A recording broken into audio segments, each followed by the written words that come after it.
இனிமே நம்ம இங்க இருக்கவே கூடாது. போலாம். எங்க இருந்து வந்தோமோ அங்கேயே போயிடலாம். ஆலப்புழைக்கே போயிடலாம்.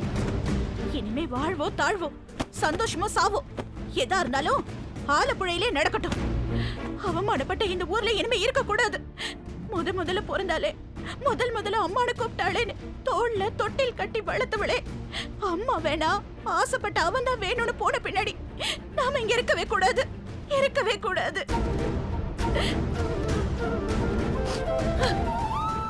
என்னடி மசன்னு பாத்துட்டு நிக்கிற? நான் சும்மா கோவத்துல பேசுறேன். கோவம் அடங்குற பின்னாடி வீசி எரிஞ்ச துணியெல்லாம் திருப்பி மடிச்சு வச்சிருவேன்னு பாக்குறியா? மாட்டேன். நீ நினைக்கிற மாதிரி நான் நடந்துக்க மாட்டேன். போனை போடு. போய் போனை போடு உன் அக்காக்கு. உன் அக்கா மனோகரிக்கும் உன் தங்கச்சி ஈஸ்வரிக்கும் போனை போடு.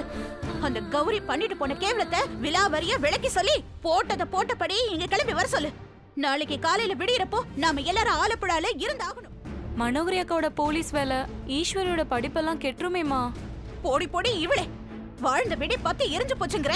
இதுல நான் சேர்த்து வச்ச 10 ரூபாயை காணும் அழற. போச்சு, எல்லாம் போச்சு. இத்தனை வருஷமா நான் பொத்தி வச்சிருந்த மானம் மரியாதை எல்லாமே போச்சு.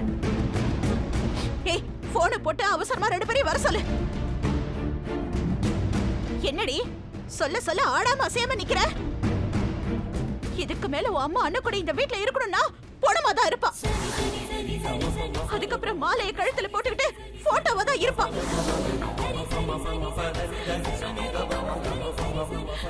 சொல்லுடி, அண்ணன் கூட அந்த மாதிரி பாக்கணுமா? அந்த மாதிரி பாக்கணுமா அம்மாவை?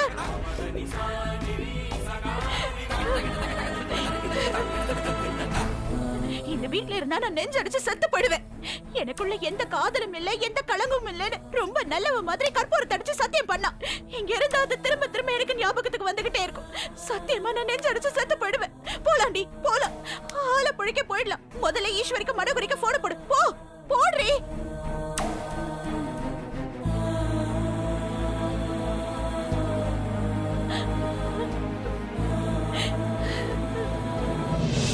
நீ சொல்றது நிஜமா சங்கரி? ஆமாக்கா, கௌரி அக்காவுக்கு அம்மாக்கு தெரியாம கல்யாணமே நடந்துருச்சு. அம்மா நாம மொத்தமாவே ஆலப்புழைக்கே போலான்னு சொல்றாங்கக்கா. இங்க இருந்தா பொணமா படுத்திருப்பேன், போட்டோவா தொங்குவேன்னு எதையோ சொல்லி என்னை ரொம்ப பயமுறுத்திட்டே இருக்காங்கக்கா. அக்கா, கொஞ்சம் அவசரமா பொறுப்பிட்டு வாயேன் ப்ளீஸ். சரி, இப்ப எதுக்கு நீ அழற? இப்ப என்ன நடந்து போச்சு? இது நம்ம எதிர்பார்த்த கல்யாணம் தான். என்ன இந்த மாதிரி நடக்கும்னு எதிர்பார்க்கல. இந்த விஷயம் அம்மாக்கு வேணா ஏமாற்றமா இருக்கலாம், ஆனா அதுக்காக அவங்க கோவப்படுறது நியாயமே இல்ல.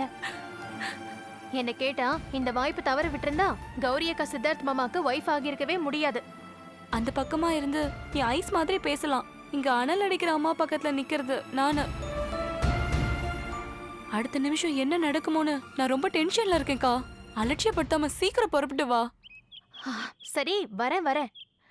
வரும்போது ஈஸ்வரியும் கூட்டிட்டு வரேன். வச்சிட்டுமா? சரி. சொல்லிட்டியாடி? சொல்லிட்டேமா. வரட்டும். அந்த கௌரி எப்படியோ போட்டும். என்னோட மத்த பொண்ணுங்களாவது ஒழுங்கா நான் சொல்ற இடத்துல கரை ஏறட்டும். நான் வேணா, என் பாசம் வேணா, என் அன்பு வேணான்னு போனவளுக்காக நான் எதுக்கு கவலைப்படணும்?